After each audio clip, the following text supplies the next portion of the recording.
Franchise Secrets, Eric Von Horn.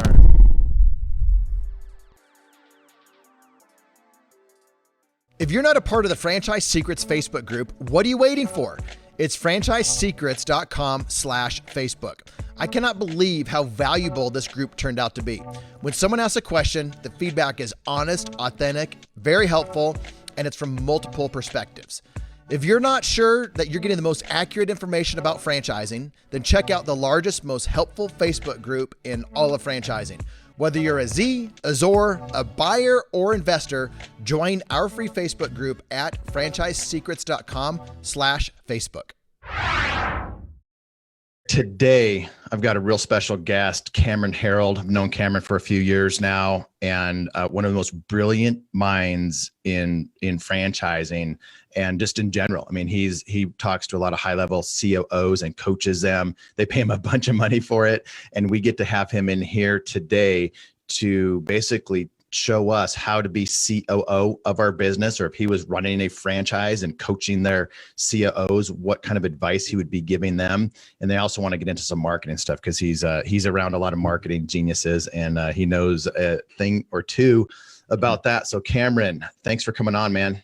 Hey, Eric, thanks for having me. I appreciate it. It's funny, when you were doing that little intro, I thought of something that I don't even know if you know, but I've actually been a franchisee for 3 years. And I was on a franchisor side twice in 4 different countries. So I've played the franchisee for 3 years and the franchisor a couple of times. And I've coached probably 7 or 8 franchisors as well. So I've been around the space a little bit, and I understand what it's like to be a franchisee, where I think it's really, easy to be an expert on the franchisor side, but not a lot have actually stood in the shoes of the franchisee. So I get it. Oh yeah. And man, right now they're going through it. We got about 500 franchisees in this group, a couple of franchisors that are friends of mine. And question came up the other day about what they should be doing as they're getting ready to open and operate coming out of this, because we've been preparing this group really well and to manage everything right now. But like, put yourself in the COO position. You're coaching a COO of a good franchisor. Yeah. What would you be doing? What would you be doing right now? I'm actually going to go back I'm going to go back to my franchisee position, because I was a franchisee in 1986, and my second year was 87 when the 87 stock market crash happened, and it hit really, really hard. It was called Black Monday. It completely evaporated the markets. People went into complete panic, and I was operating my franchise in the middle of that, and then did it again in 1988. So through 2 big periods of recession. The one thing I remember doing at the time was I was so scared that I just did whatever was in the manual. And I didn't understand it at the time because I was young. I was 21 years old. I had 12 full-time employees. I was scared I was going to go bankrupt. And my dad was an entrepreneur, and he'd give me all these ideas. And I kept kind of going, yeah, thanks. Yeah, thanks. And I wouldn't do anything he would tell me, because all I was going to do was what the manual told me to do. And I remember thinking to myself years later, when I was kind of the second in command, building out 1-800-GOT-CHUNK, that a franchisee would call me and my answer became RTFM. It was like, read the fucking manual. And I became known as like irritatingly correct, because I would always point back to the manual for the answer. And the franchisees always wanted the new thing. I'm like, dude, if it's new, it's going to be in the manual. Like the newest of the new will be in the manual. And if it's not, we will tell you it's not in the manual, and we'll tell you but I think the best advice, and it's hard because franchisees are entrepreneurial, and they want to bust free, and they want to do it on their own. And if they've been doing it for a year or two, they're probably even pissed off at the franchisor. They're even paying royalties. They don't like that whole stage they're in. Natural shit. But I would really encourage them to just do what's in the manual. And the best example of this I think I have is a child. When we're 2 years old, when we're 1 year old, our parents are amazing, right? They give us food, they wipe our butt, they nurture us, they put us to sleep. They're our everything. We do everything our parents want us to do when we're 1.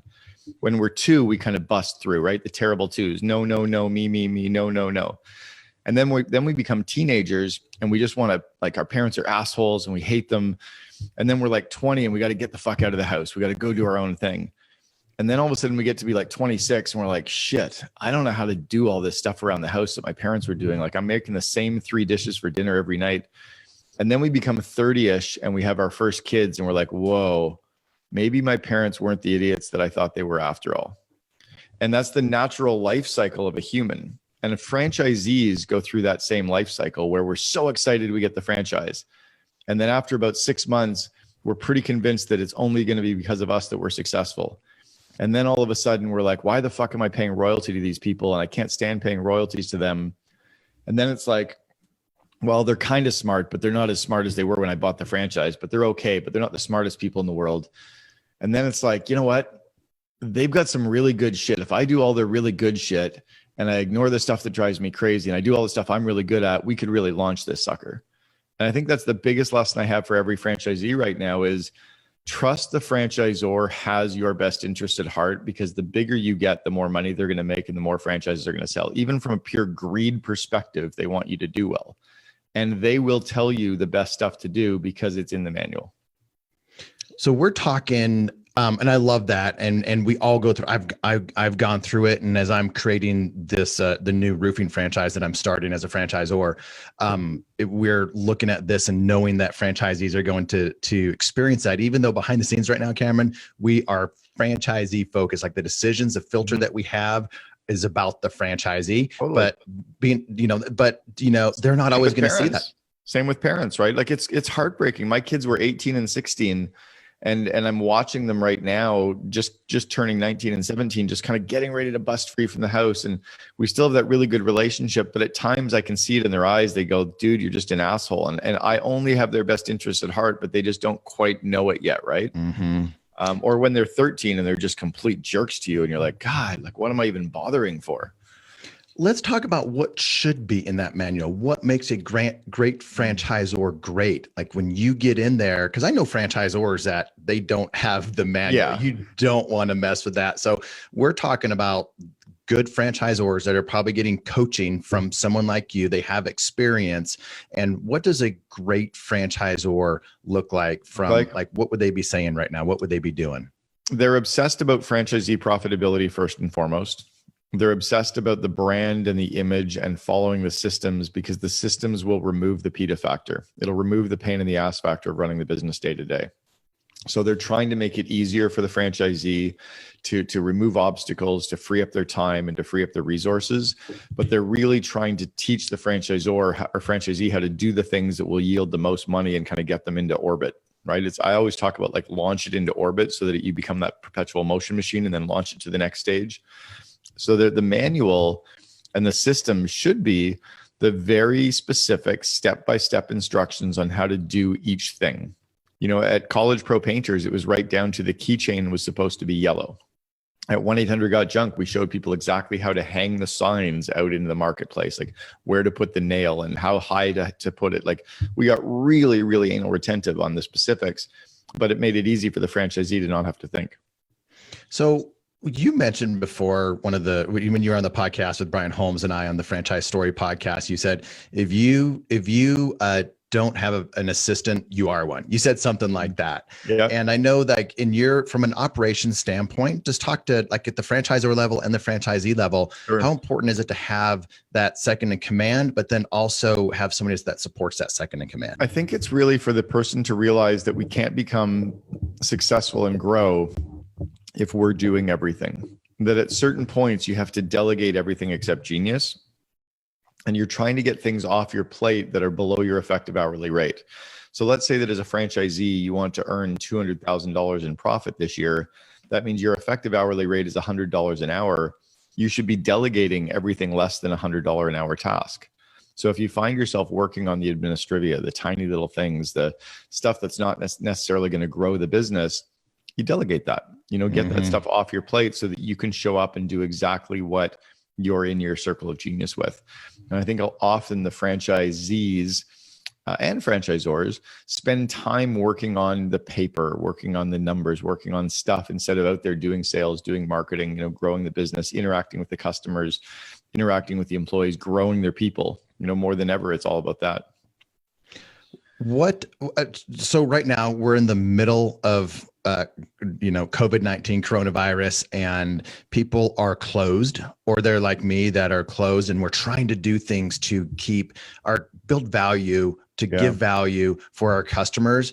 Some franchises that I know, they've gone on a shoestring budget, and then others have done the opposite. Like, Bedros Keuilian, I don't think he's let anybody go, and they're going full on. And people like him, and he was on here earlier, but they're going full on, and they see, gosh, there is an end to this now. We know that the curve is starting to bend, or there's talk of that now. There is an end. Customers will be coming in, and I know some smart people are putting money into marketing right now, and they're actually getting better deals, better cost per click, cost per lead.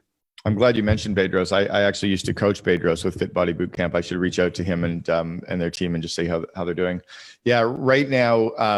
So I don't know the exact timeline. My guess is that we're going to be allowing, my benchmark is we will allow like restaurants to open and planes to be flying all over the US, and retail stuff to be open. My guess is it's going to be the kind of middle of July. So I'm a little bit of a pessimist on it, but I'm trying to actually be a realist. But I think we have to plan for 3 solid more months of shit. That's what I've been thinking too. I mean, I feel like I'm pessimistic, but I think I'm being more of a realist. And if I'm a month off in a good way, then that's incredible. I'd rather be pessimistic and wrong than pessimistic and right than optimistic and wrong. I have a client of mine who's based in Milan, Italy. So he's based in the center of the Italian hotspot. And we were talking 2.5 weeks ago now about what's happening there. We've talked every week now since, and it's just interesting to hear what's really happening there. And they're a full 1.5 to 2 months ahead of us, and they're still in complete lockdown with no signs of letting up in Milan. And so, if you think about, we really haven't hit the hot spots yet in the US other than Manhattan, probably, right? Yeah. So what should they be working on? For sure, one of them is growing themselves and growing their people, right? Anything they can do to grow their own skill set. Often when we're really busy, we don't have time to devour the content. We don't have time to reread the manual. We don't have time to watch the online videos. We don't have time to do online courses. Whether it's paid or free, there's a lot of information out there that you can be devouring right now to grow yourself. So I'd be dedicating an hour a day for you and your people minimum to grow your skill set as a leader, to grow your skill set as a business person, grow your skills around marketing, etc. You mentioned marketing. Right now, marketing is as cheap as it's ever been. I've got a client of mine who spends $5 million a year in marketing, and he went out to all the outlets that he purchases from, whether it's Google and Facebook and billboards and radio and TV. And he went to all the groups that he purchases from, and he said, I'm doing one of two things. I'm either cutting my budget by 30%, or you're going to give me 30 to 80% more traffic and more impressions and more views for the same dollars I'm spending today. Your choice. Every single outlet came back and gave him between 30 and 80% more. So he kept his $5 million, but now he's getting 30 to 80% more. He was happy with his buys 2 months ago. Now he's tripping over himself with happiness. So big opportunity for him to be building a long-term brand. And he's going to come out of the gates really, really fast because he's locking down 6 to 12 month buys. What do you like? What's that mindset? Someone that thinks Abundance. like that. Abundance. It's abundance. It's somebody who is not in a scarcity mindset. He's in abundance. Now, mind you, his business is also fairly operational, right? He's not in a complete lockdown where he can't operate. So my sister's company went from, about $1 million a month to zero because she runs co-ed intramural sports leagues and she can't operate at all. So she's got, 100,000 people playing in her leagues, and she went to zero with a bullet, and she has to wait just like a lot of studios do to be able to reopen. So a little different. If you're in that space, redo your website, get the copy done, work on your SEO, start working on your press strategy, work on your creative, work on on getting your next year of content and creative all done. Build out all of the videos and blog posts into a queue so that you have, 50 videos done. You could actually walk in today, do 5 videos wearing this shirt, change your shirt, do 5 more videos, take off my glasses, do 3 more videos, put on a sweater, do 10 more videos. I could probably have 100 1-minute videos shot inside of a day, and all of those could be given to my team for the next year. And when we come out of the gate and I'm too busy to do videos, I use this time. So this is the time to be working on the business, right? Working on the content, on the collateral, building out all of your calendar, your budget, etc. So doing that. SOPs. perfect time for all Yeah, these great, SOPs? great. Again, great time to be working on understanding your operating procedures or your playbooks, right? Whether you document things in Process Street or Suite Process or Google Sheets or Google Doc, whatever you're documenting your processes in. I think Michael Gerber said that best, right? You put all the systems in place as if you're going to franchise it, even though you don't necessarily have the intention to. Yep. A franchisee largely has a lot of those SOPs in place. What they should be doing is learning them and following them more, right? Mm-hmm. Moving towards, so it just becomes like you just do the same thing every day out of habit. I remember when my kids were young, I had 3 checklists for them. I had one at their bedroom door, I had one inside the bathroom, and I had one at the back door of the house. And before they'd leave for school, they had to go through each of the 3 checklists. And all of a sudden, after about 2 months, the one in their bedroom didn't need to be there anymore. They made their bed, they picked up their clothes, they turned off the light, they walked out, so I could take down that list. But they followed the list and followed the list and followed the list until it became habit, right? And that's exactly it. And that's what we're doing in our stores. And this people, if they're just, and too many people are in reactionary mode right now. So Cameron just gave a huge long list. If you're not doing everything on that list, just, take a clip of this and send it to your team and have them execute, because you should have somebody on your team that can execute this stuff. Right. Mm-hmm. I mean, whether that's a virtual assistant, an assistant there, or your manager, but somebody you should be able to give this video to somebody and they should be able to look at that and go execute it. You mentioned marketing. Anyone who's listening should take a look, and you can probably find the name of it and link to it. Mike Arce from Loud Rumor created, I think, a 42 episode podcast about 3 weeks ago. Created all 42 episodes. It's free, and it's all of the content on how to move your studio to be an online virtual business during this whole COVID-19 crisis. And he's teaching you how to market it, how to move your clients there, how to sell, how to add value. I forget what it's called, but it's like a COVID-19 podcast specific for studio owners and gym owners on how to actually move to virtual in this whole time. We'll get that link up here, and then I'd love to get Mike on here. He's very good at teaching people stuff. He's very, he's incredible at that, and he provides so much free resource. Super generous guy. Yeah, he's got a good podcast as well. His GSD podcast. He's one of my coaching clients. I've been coaching Mike for a year, and his second in command is on our COO Alliance as well. I love it. Guy. Hey, I got a question from Dan Castellini. He's been a business partner of mine for years. I think you may have met him before, Cameron. I'm not sure, but so from a franchisor infrastructure, like what should a lean franchisor infrastructure look like, whether it's now, because a lot of people, let's say they laid off a bunch of people and Sure. Now they're coming back, and it's perfect, Cameron, right? Because you hire back the people that you want. They should have been the only ones working there to begin with, but you hire back the people that you want. And now you have a lean, effective team. What does that, coming from your perspective, being a COO coach, What would that whole team look like? So I would pull back on IT. You don't need as much IT as most companies think they do. And I think we're often working on putting IT infrastructure in place that's overly expensive that we don't need. So I'd be trimming IT back very, very quickly. Accounting and finance, you can really try to get them to be as lean as possible, but you're not going to save a ton. I would have one coach, and I would move or migrate to a coaching model that's group coaching, where the franchisees come on to group calls, 1 or 2 group calls a day, and you can coach them on certain themes or on their businesses. But I'd move a little bit away from the one-to-one and into a group model and keep my best coach. I would keep a PR person. I'd have a full-time in-house PR person who's pitching the media 1 city per week about the franchisees in the local marketplace and generating press coverage for them. I think it's huge leverage over spending money on marketing and advertising. So I'd trim that one back. I'd probably get rid of any of my graphic design people and art people, and I would outsource that if I needed to. I would outsource any of my buys. So I'd probably be stripping back marketing, because I'd just get it on autopilot and leave it there. And then anything around franchisee success, franchisees confidence, franchisees training. Like I would really be pouring everything into growing the franchisee skills, growing the franchisee success, coaching the franchisees, and getting PR for the franchisees. And once we get that PR, I'd share it on Facebook and LinkedIn and Twitter and drive ad traffic towards the press to drive more credibility. But it would be all about helping the franchisee be successful. And I wouldn't be worrying about adding any more systems for the franchisor at all. Makes sense. So franchisee coaching, you said group coaching, would you, if you had 200 franchisees, would you have them all in just like group, like 200, a large 200 group, or would you kind of segment them out?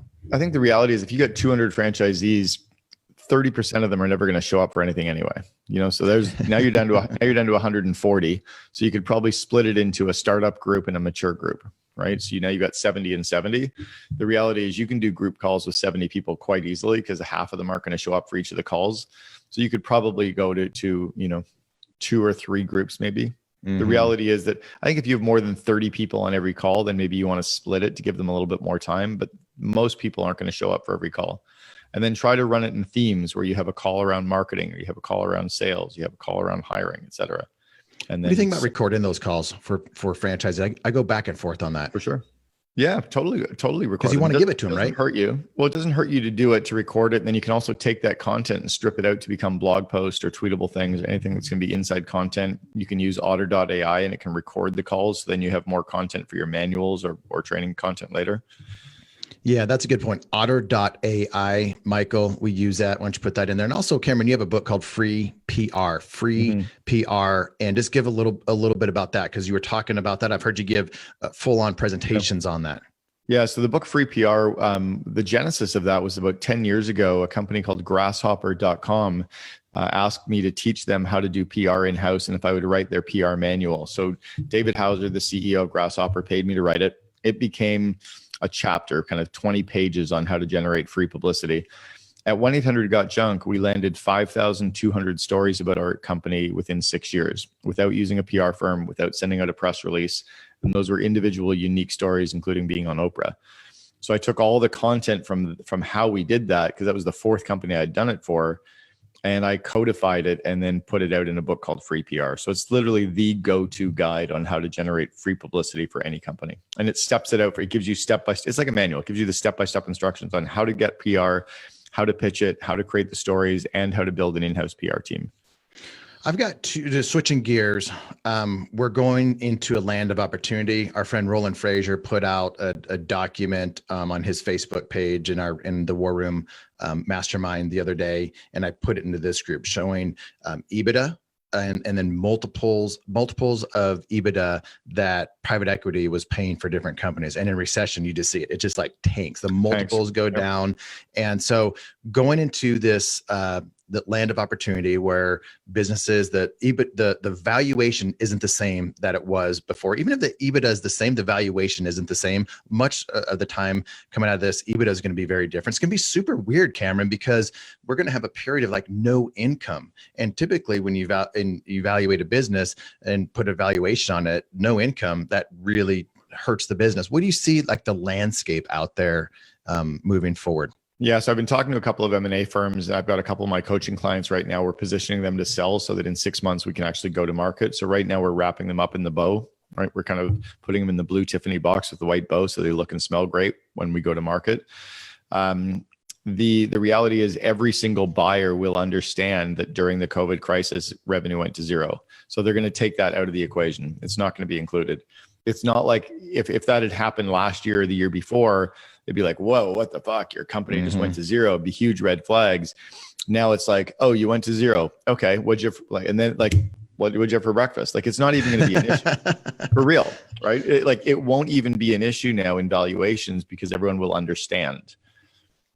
Like so we've never, in the history of the world, this has never happened, right? Not even during any of the major wars did we ever shut down movie theaters and restaurants and bar. Like it just never happened. So we're really looking at it because, so think about it. I've had franchisees and franchisors approach me about buying them now. And you know, let's say it's a membership model and memberships are down somewhere between 10 to 40%. Yeah. And that's real right now. And we don't know how we're going to get those memberships back once we do open. And is it going to be some type of social distancing thing where you can only allow, 50% of your customers in at a given time? So where do you see valuation in relation to coming out of this really being down, but knowing that you could probably build it back up? There's definitely some threats around it. So I never sell the book value or the P&L of the company when I'm trying to sell a company. What I do is I look for the Rembrandts in the attic.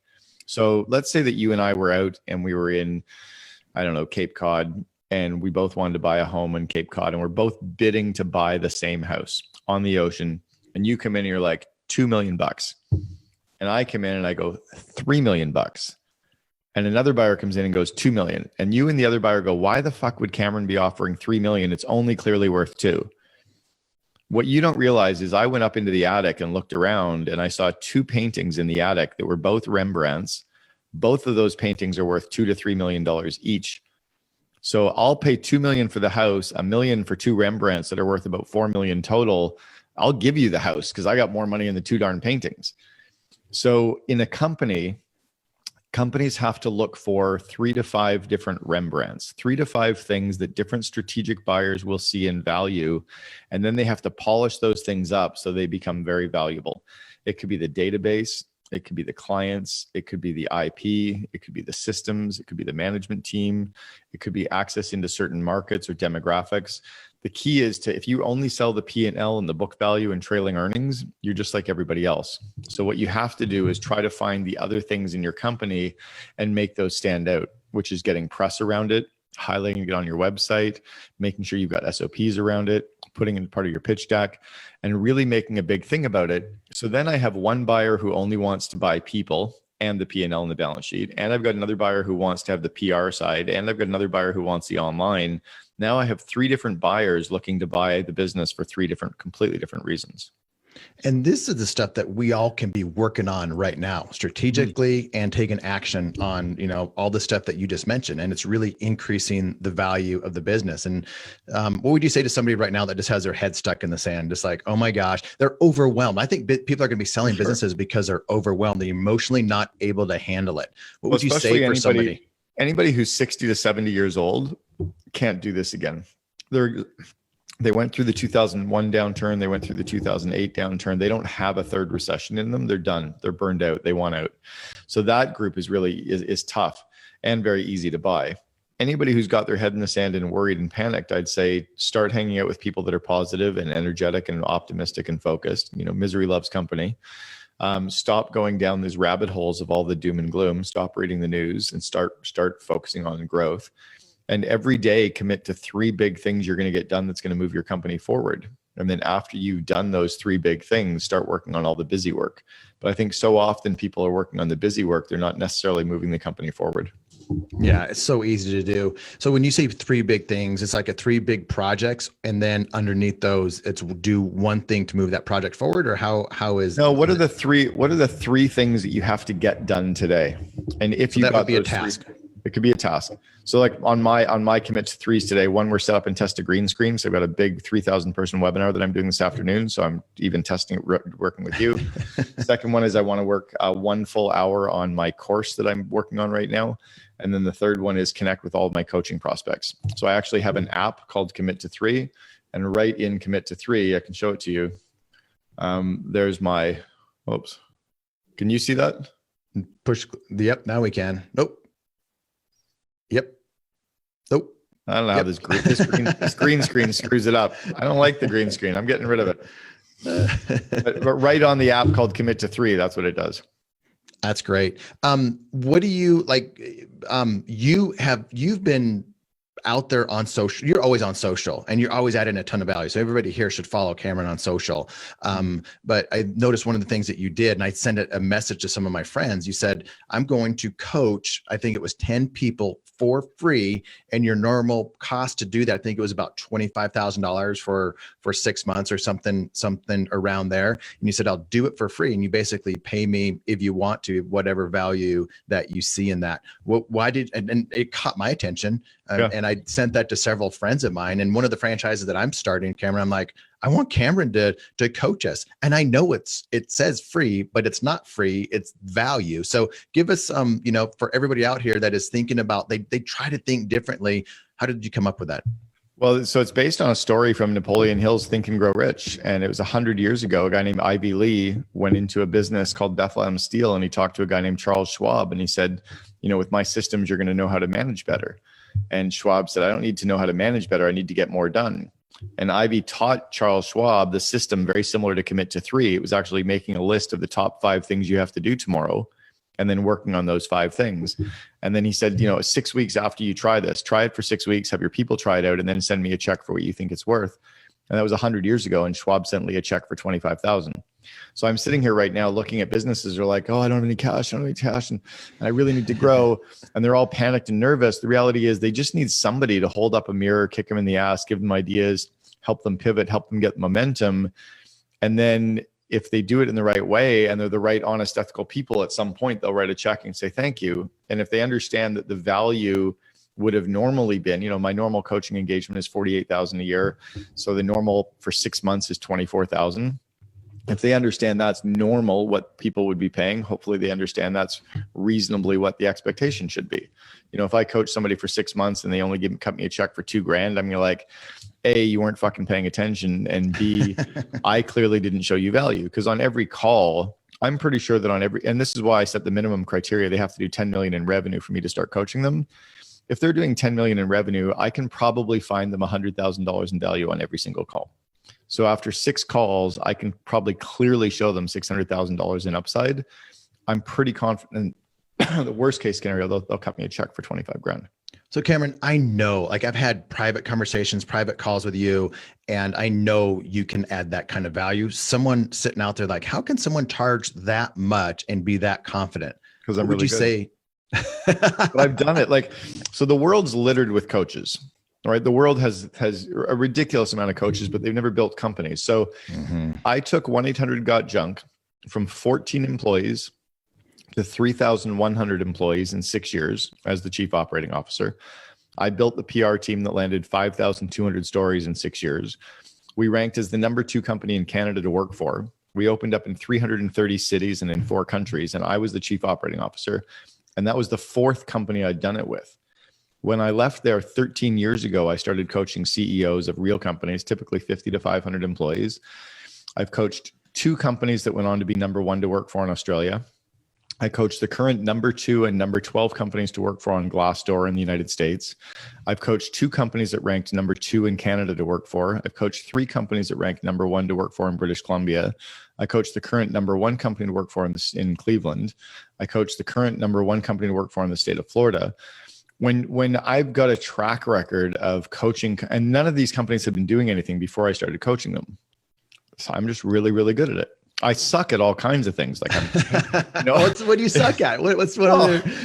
If you told me to go into a gym and show you how to do a deadlift, I'd be like, I don't even know what that is actually. I don't know what a deadlift.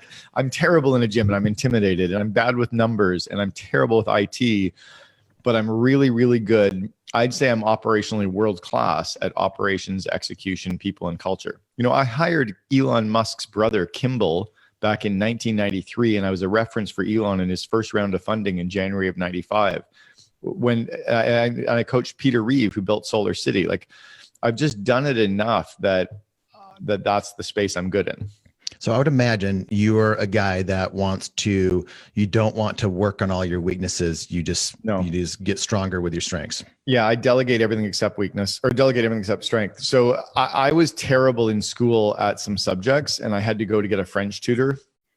I'm terrible at French to this day. And now I don't even like French people, right? Because I had to go to this tutor. It's not true, but I had to go to a tutor every single week to get tutored in French. But if somebody had said, holy shit, dude, I used to win citywide public speaking competitions in grade school. And now I've got the publisher of Forbes magazine on video saying I'm the number 1 business speaker he's seen in 19 years. He's the publisher of Forbes magazine. But if I'd had a coach for speaking through school, I could be world-class at speaking. So that's what I'm trying to do now, is get coaching and be in mastermind groups around coaching, around speaking, and around building masterminds, which are the 3 real things that I do. So I'm around these. I mean, that's where when you and I met in a mastermind group. Yep, we met in a mastermind group. I'm now part of 100 MME, 100 million mastermind experience, which is a ridiculous mastermind group as well. They all have, I would not be where I am today if it wasn't for mastermind groups. And I've given the thought of creating a mastermind group for franchisees.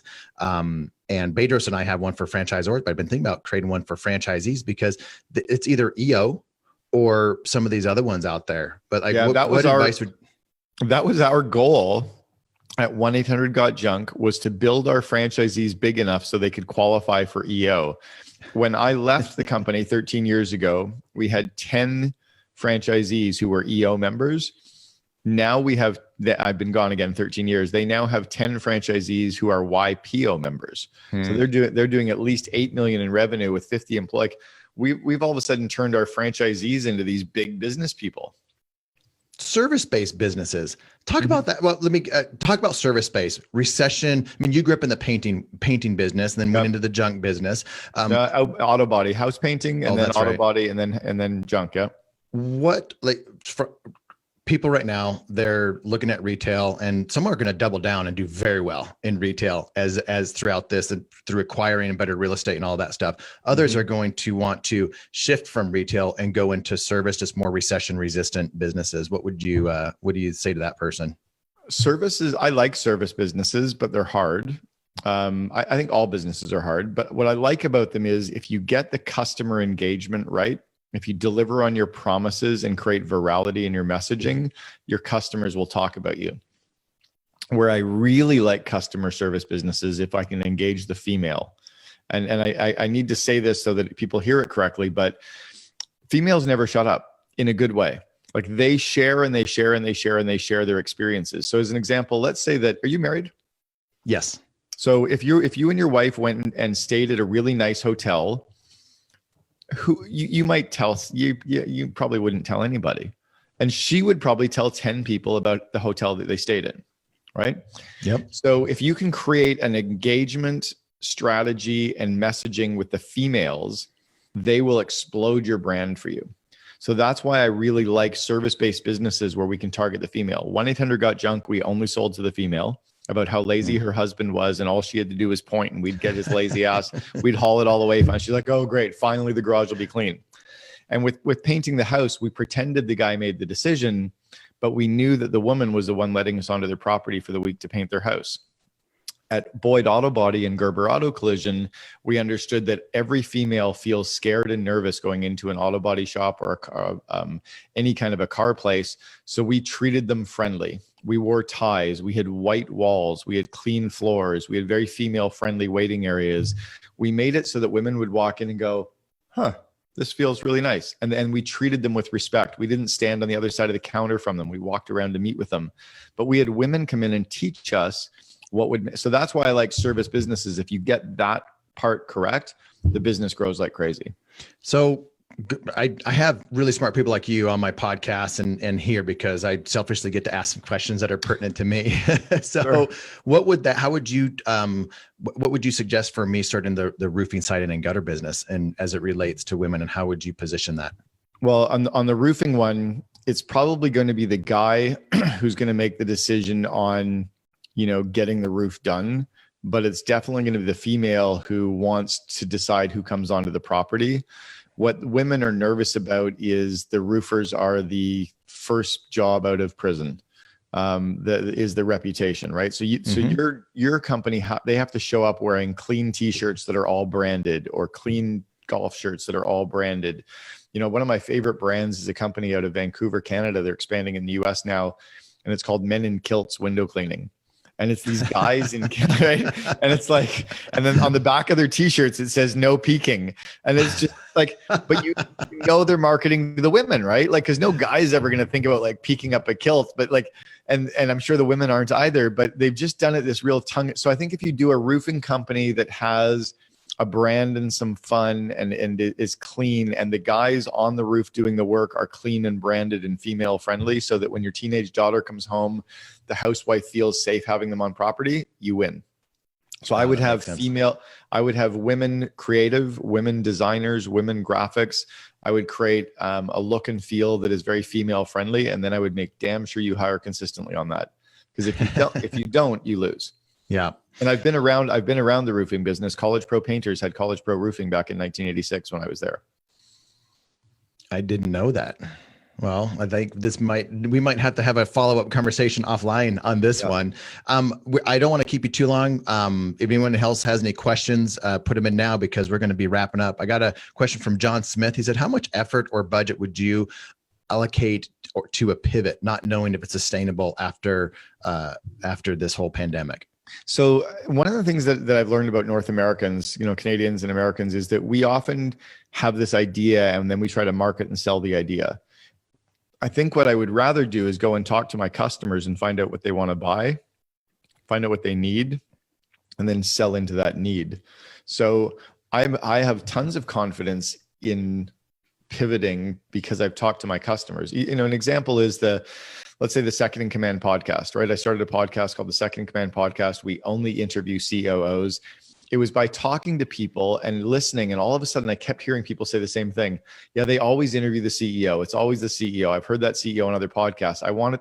Somebody said to me one day, I want the rest of the story. And I'm like, ooh, it's like asking a husband and wife, how did you raise your kids? She has a very true story. He has a very true story. They're both different stories, but they're both true. So by listening to my market, I was able to create a podcast that targeted the second in command and the listeners to hear the other side of the CEO's story. And I created the COO Alliance because every mastermind group in the world is for the COO or for the CEO, but the COO is the one really running the company and growing the business. They need the skills as well, and there was no place for them. So I'm really comfortable in putting marketing behind a pivot if my pivot is predicated on my customers' needs. That makes a lot of sense. And I think a lot of people are, and fitness, because there's the needs of a lot of these fitness concepts right now.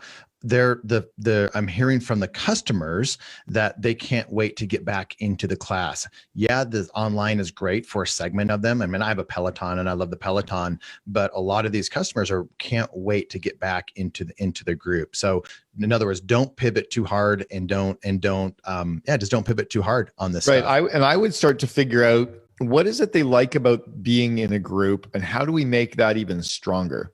How do we actually get, like, I've been to, some F45 classes and I've been in some fit body classes and I've been to some HIIT classes and I suck at all of them. and then I've got this one yoga studio that I go to, and every class that I go to, this one instructor, only one, the other ones don't do it. She makes you turn to the person next to you and wink at them and shake their hand and give them your name. So guys and girls are all looking at each other, winking, and we all laugh. And then we shake hands and we go, hi, I'm Cameron. And it kind of like breaks the ice a little bit. But she's built, you can see it in her class. The community is stronger. Mm-hmm. People are coming in and they're chatting with each other. And I'm like, fuck, she's building this loyal tribe. Like maybe the gyms that are in the studios that are going to win are the ones that understand that they can now take the community to the next level. Yeah. Because I'll tell you, there's all kinds of people that have communities where you come in and then you leave and you still don't know anybody's name. That's not a community. That's just a bunch of people working out together. But imagine if you could get to know each other's names, know some hobbies, learn about each other, sit and have a drink afterwards. Maybe you run activities for that group. So now we can actually go on a pub crawl together with people from the gym, or we have like a nacho night I think the ones that win are going to be the ones that really turn the gyms and studios into a community where everybody knows your name, like Cheers, right? Where you actually know the names of all the other members. Then you win. And I think some are starting to do that now, especially with Facebook groups and smaller type things. Like what I wanted to do in the yoga studio that I own is just have more. I want to have my instructors and the people talking to each other in this Facebook group. And that way new members come in and they see that interaction, especially when they get into the studio. Anything else around creating community now or when they open? Because I'll give you. So I co-authored the book, The Miracle Morning for Entrepreneurs. And Hal Elrod and I wrote the entrepreneur version. So the Miracle Morning for Entrepreneurs. But if you go check out the Miracle Morning Facebook group, he's done an insanely good job at driving community and engagement in that group. He's done two things. In the first chapter of the book, it says, stop reading, go to the Facebook group, join, post what you love about the book, and compliment somebody on their first day. So now I'm like, I'll stop reading. I go to the Facebook group. I've done shit. I mean, like today was my first miracle morning, right? And then I see somebody else. I'm like, hey, good job on your miracle morning. I might never go back, but he's created a reason for me to go and to join and to high five someone else in the group. The virality and the engagement in his groups is really, really, really, really strong. Yeah, think about that. It's easy to put a post out there, and even in this group of the franchise tribe, until it starts to take on a life of its own, and everyone starts to get to know each other, and you just don't give content. You ask questions, and you do things to create that gamification.